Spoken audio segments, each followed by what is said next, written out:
Hello, नमस्कार सभी को।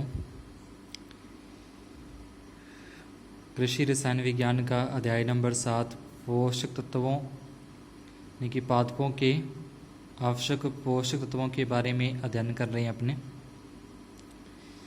आज का जो अपना टॉपिक है वो पोषक तत्वों के विषैले प्रभाव हैं। कई बार क्या होता है कि किसी तत्व की पौधे को कम ज़रूरत होती है, लेकिन अपने वो तत्व है वो अधिक मात्रा में पौधे को प्राप्त हो जाता है या अपने दे देते हैं पौधे को, तो उससे उस पर कोई विषैला प्रभाव अपने को देखने को मिल जाता है। नहीं, कम ज़रूरत थी पौधे को तत्व की, उसको जो मिल गया है वो अधिक मात्रा में मिल गया है, तो उसका जो विषैला प्रभाव अपने को देखने को मिलता है। तो ऐसा क्या होता है, कई बार जो सूक्ष्म तत्व होते हैं यानी कि जिनकी पौधे को या पादप को बहुत थोड़ी सी मात्रा ही पर्याप्त होती है तत्व की, लेकिन वो अपने ज़्यादा मात्रा में दे देते हैं, तो फिर वो उस पर जो विषैला प्रभाव अपने को देखने को मिलता है। आवश्यक पोषक तत्वों तथा लाभदायक पोषक तत्व विशेषकर भारी धातुओं तत्वों की पौधों को अत्यधिक मात्रा में सुलभता उन पर विषैला प्रभाव उत्पन्न करती है। यानी कि एक तो आवश्यक जो पोषक तत्व हैं, जैसे 14 तत्व थे जो, और उसके बाद लाभदायक थे जो उसकी वृद्धि को उत्तेजित करते हैं, उनको लाभदायक इसकी परिभाषा अपने पीछे देखी। और उसके बाद जो भारी धातु होते हैं जिनकी अधिक मात्रा के अंदर जरूरी होते हैं पादपों को अत्यधिक मात्रा में सुलभता का मतलब हो गया अत्यधिक मात्रा में अगर पादपों को वो प्राप्त हो जाते हैं, पादपों को ये सारे तत्व अत्यधिक मात्रा में मिल जाते हैं, तो उन पर विषैला प्रभाव उत्पन्न करती है, जिसके कारण पौधों का विकास अवरुद्ध हो जाता है, यानी कि रुक जाता है, वो विकास नहीं करते। पौधे अनेक रोगों से ग्रस्त हो जाते हैं, कभी कभी पौधों की मृत्यु भी हो जाती है। पौधों पर पोषक तत्वों के आधिक्य यानी कि अधिकता से उत्पन्न विषैला प्रभाव निम्नलिखित कारकों पर निर्भर करता है। तो इसमें पहला कारक है पोषक तत्वों की सुलभ मात्रा का स्तर, यानी कि पौधे को कितनी मात्रा तत्वों की चाहिए थी और अपने उस तत्व को कितना पादप को दे रहे हैं, पादप को प्राप्त हो रहा है, तो उस पर निर्भर करता है। सबसे मेन तो यानी कि उसके स्तर पर निर्भर करता है कि उसका स्तर कितना है ग्रहण करने का पौधे का। अगर उससे स्तर से अगर अपने ज़्यादा पादप को तत्व को ही देंगे तो उस पर विषैला प्रभाव उत्पन्न होगा। उसके बाद अन्य सहयोगी तत्वों की अपेक्षित सुलभता, विशेषतः लोहे व जस्ते के संदर्भ में, यानी कि अन्य जो सहयोगी तत्व होते हैं तो उनकी भी अधिक मात्रा में अगर प्राप्त होती है पौधे को, तो विषैला प्रभाव उत्पन्न होता है।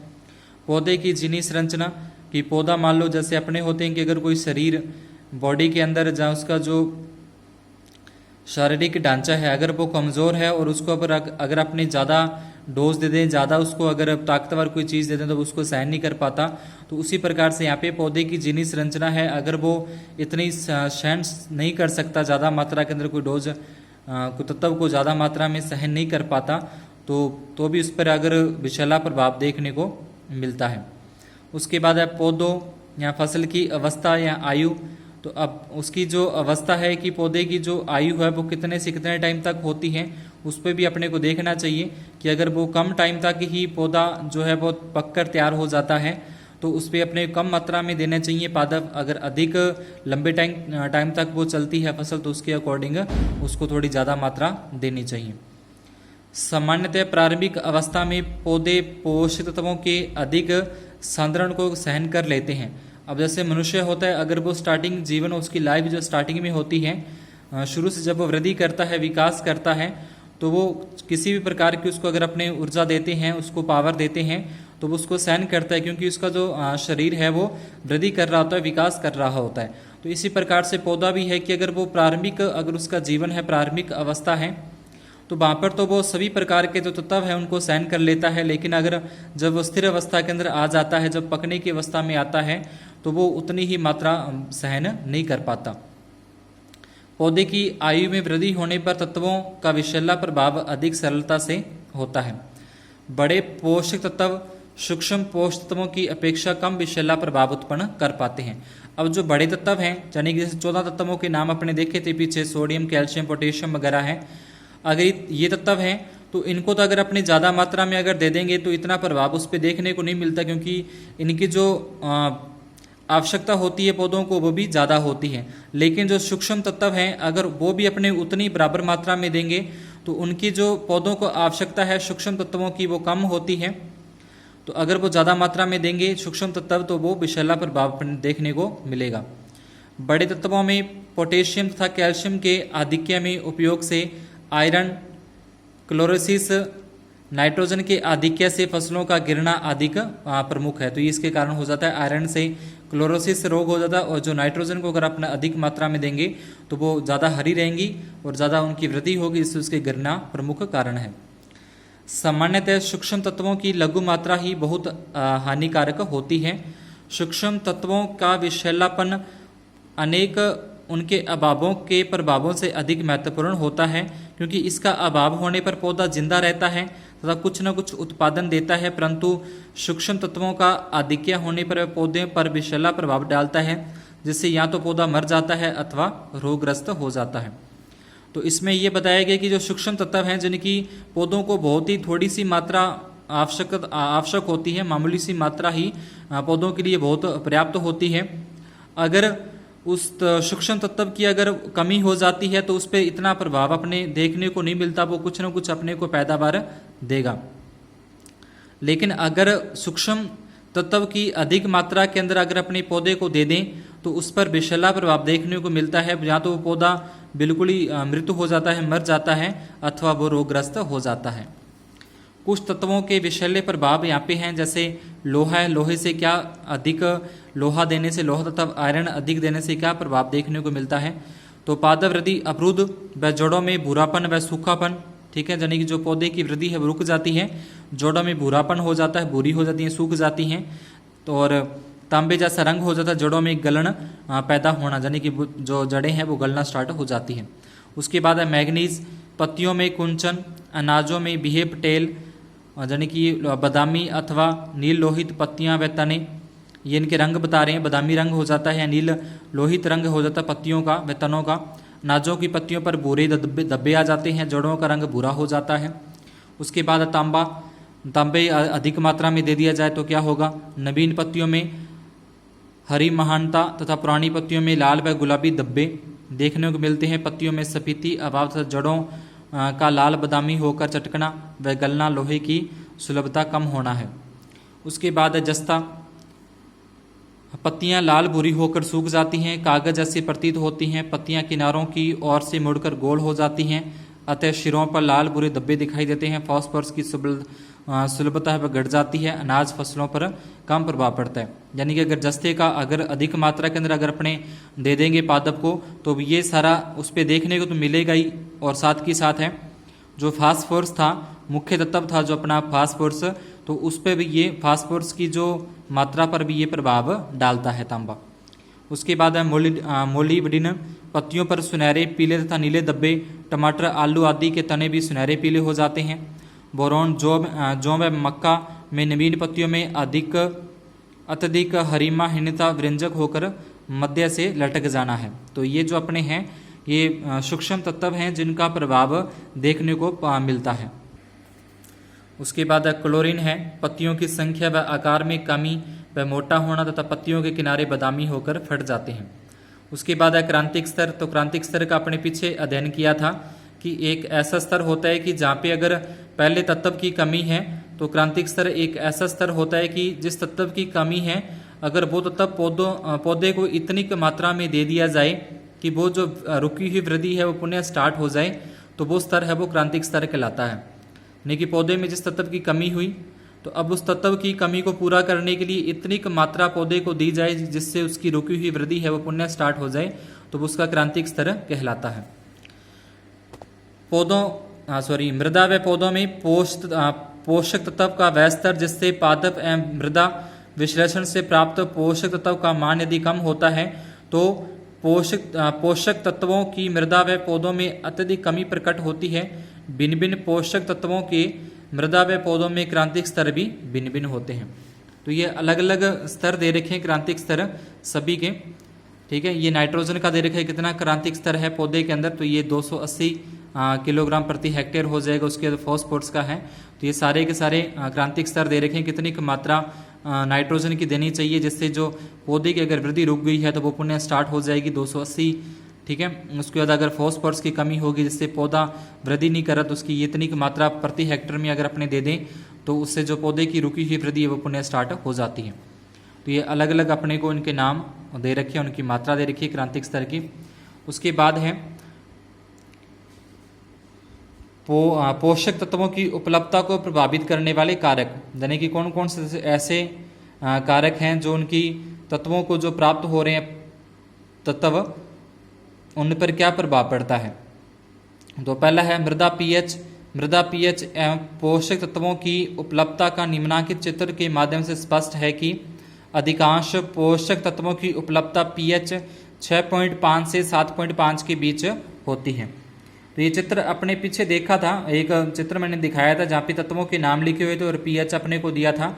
तो उसमें था कि अगर पीएच का मान 6.5 से 7.5 के बीच में है तो सभी प्रकार के जो तत्व है वो पौधे को प्राप्त होते हैं, पादप को प्राप्त होते हैं। पीएच का मान अगर कम ज़्यादा होगा तो उस आधार पे जो तत्व है वो उनकी जो उपलब्धता है वो भी कम ज़्यादा होती है। जैसे दे रखा है आयरन, मैग्नीज है, एल्यूमिनियम, कॉपर, कोबाल्ट सूक्ष्म तत्व अम्लीय परिस्थितियों में अधिक विलय होने से इनकी उपलब्धता अधिक होती है। 7.0 से अधिक पीएच पर इनकी उपलब्धता कम हो जाती है, यानी कि अगर 7 से अधिक हो गए पीएच मान तो इनकी जो उपलब्धता है वो कम हो जाएगी, अगर 7 से कम है तो इनकी उपलब्धता है वो अधिक मात्रा में होती है। अन्य सूक्ष्म पोषक तत्वों की तुलना में उच्च पीएच वाली मृदाओं में मोलिब्डेनम की उपलब्धता अधिक होती है। इसी प्रकार अधिक लवणीय व क्षारीय मृदाओं में कैल्शियम अविलेय अवस्था के रूप में बदलने से पौधों को प्राप्त नहीं होता है।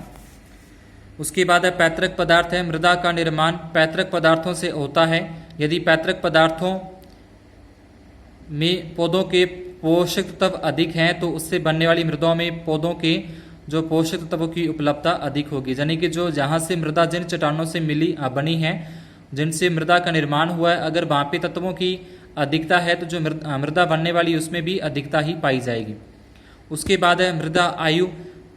तो प्राणी मृदाओं में अधिक अपक्षय लगातार फसलों के उगाने, मृदा क्षरण एवं अपक्षालन के कारण पोषक तत्वों की उपलब्धता कम होती जाती है, जबकि निर्मित मृदाओं में पोषक तत्वों की उपलब्धता अधिक होती है। यानी कि जो प्राणी मृदा है, जो प्राणी अपनी जमीन होती है तो वहाँ पे अपनी लगातार फसलें उगाते रहते हैं, जहाँ जिससे जो उपजाऊपन है वो कम हो जाता है, यानी कि जो वहाँ पे तत्वों की कमी हो जाती है। और जो नई मिट्टी होती है या नई मिट्टी अपने खेत में डालते हैं तो उनमें जो तत्वों की अधिकता होती है तो वहाँ से अपने अच्छी पैदावार होती है। उसके बाद है जलवायु।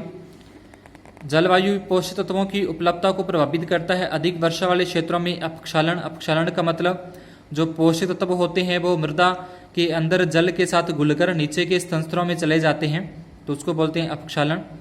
अधिक वर्षा वाले क्षेत्रों में अपक्षालन द्वारा घुलनशील पोषक तत्व मृदा के निचले स्तरों में चले जाते हैं, जिससे मृदा की ऊपरी सतह पर पोषक तत्वों की उपलब्धता में कमी हो जाती है। अधिक तापमान एवं सूक्ष्म जलवायु वाले क्षेत्रों में भी पोषक तत्वों की उपलब्धता कम हो जाती है।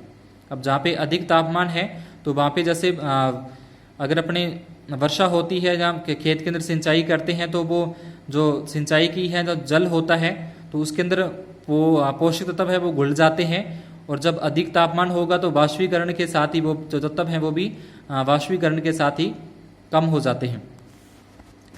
मृदा की भौतिक दशा। मृदा में पर्याप्त वायु एवं जल संचार होने पर मृदा की भौतिक दशा अच्छी होने से जल धारण क्षमता, जीवाणु क्रियाशीलता, जीवाश्म पदार्थों का विघटन अच्छा होने से मृदा में पोषक तत्वों की उपलब्धता वृद्धि होती है। अतः मृदा की भौतिक दशा भी पोषक तत्वों की उपलब्धता को प्रभावित करती है। अगर जो मृदा है वो अच्छे से वायु है, उसके अंदर वायु का आदान प्रदान अच्छे से होता है, जल का भी आदान प्रदान अच्छे से होता है, वहाँ सूक्ष्म जीव हैं और जीवाश्म पदार्थों का विघटन भी अच्छे से हो रहा है, तो वहाँ पे जो पोषक तत्व है वो अधिक मात्रा के अंदर होंगे। उसके बाद है मृदा सूक्ष्म जीव। मृदा में उपस्थित सूक्ष्म जीव शैवाल, एक्टिनोमाइसीट्स तथा बैक्टीरिया हैं। मृदा में सूक्ष्म जीव मृदा में वायु संचार बढ़ाने, जटिल कार्बनिक पदार्थों का विच्छेदन कर ह्यूमन्स निर्माण करने, वायुमंडलीय नाइट्रोजन का स्थिरीकरण करने, यानी कि जो वायुमंडल के अंदर नाइट्रोजन है वो अपने बॉडी के अंदर उसको स्टोर करके पादपों को देते हैं। जैसे मृदा में पोषक तत्वों की उपलब्धता अधिक रहती है, जिन मृदाओं में सूक्ष्म जीवों की क्रियाशीलता कम होती है तो वहाँ पे जो पोषक तत्व है उनकी उपलब्धता भी कम होगी। यानी कि जो मृदा के अंदर सूक्ष्म जीव पाए जाते हैं, तो सूक्ष्म जीव है, एक्टिनोमाइसीटीज है, बैक्टीरिया वगैरह हैं, शैवाल हैं, तो अगर ये अच्छी मात्रा में है, इनका जीवन यापन अच्छे से हो रहा है, तो वहाँ पे जो तत्व हैं, पोषक तत्व हैं, वो भी अधिक मात्रा में मिलेंगे। अगर ये इनकी जीवन प्रभावित होता है, इनकी जीवन शैली प्रभावित होती है, तो वहाँ पे तत्व है वो भी कम मात्रा के अंदर पाए जाएंगे। उसके बाद है कार्बनिक पदार्थ। कार्बनिक पदार्थ खाद्य व वनस्पति अवशेष के सड़ने गलने से मृदा में जो आवश्यक पोषक तत्वों की प्राप्ति होती है, अतः जिन मृदाओं में कार्बनिक पदार्थों की मात्रा अधिक होती है तो वहाँ पे जो तत्वों की उपलब्धता है वो भी अधिक होती है। जल क्रांति। मृदा में अधिक समय तक पानी भरे रहने से जल निकास ठीक से नहीं हो पाता तथा मृदा में वायु की कमी हो जाती है। वायु की कमी होने से विनाइट्रीकरण को प्रोत्साहन मिलता है। विनाइट्रीकरण मतलब जो मृदा के अंदर नाइट्रोजन है, उस नाइट्रोजन का विनाइट्रीकरण हो जाता है, यानी कि नाइट्रोजन वायुमंडल के अंदर मिल जाती है, तो वहाँ पे नाइट्रोजन की कमी हो जाती है। परमाणुतः नाइट्रोजन पोषक तत्व की उपलब्धता घट जाती है।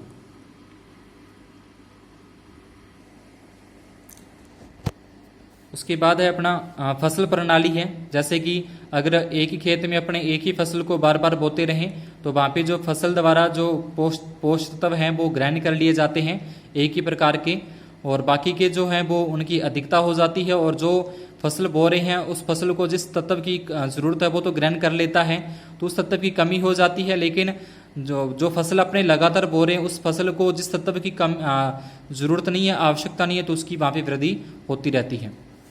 तो किसी निश्चित भूभाग पर लगातार एक ही फसल लेने से निश्चित पोषक तत्व के अवशोषण से पोषक तत्वों की उपलब्धता कम हो जाती है।